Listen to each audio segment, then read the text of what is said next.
In Colossians 1, verse 13, Paul says, God has rescued us from the power of darkness and transferred us into the kingdom of his beloved Son.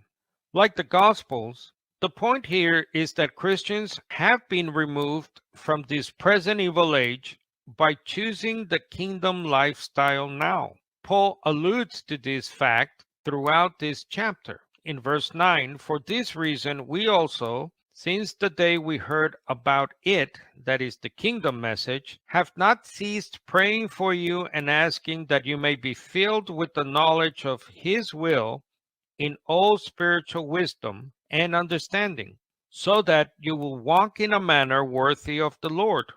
Later in verse 21, and although you were previously alienated and hostile in attitude, engaged in evil deeds, yet he has now reconciled you in his body of flesh through death.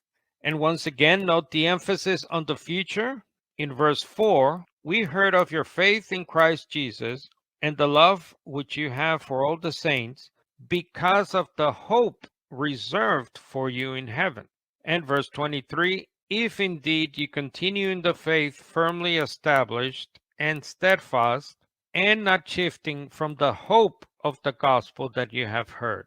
Similar language is found in Romans 14:17, where the context is once again about putting up with the weaker brethren among us in church. This, Paul says, requires from the strong Christian kingdom principles based on the fruits of the Spirit, like righteousness, peace, and joy,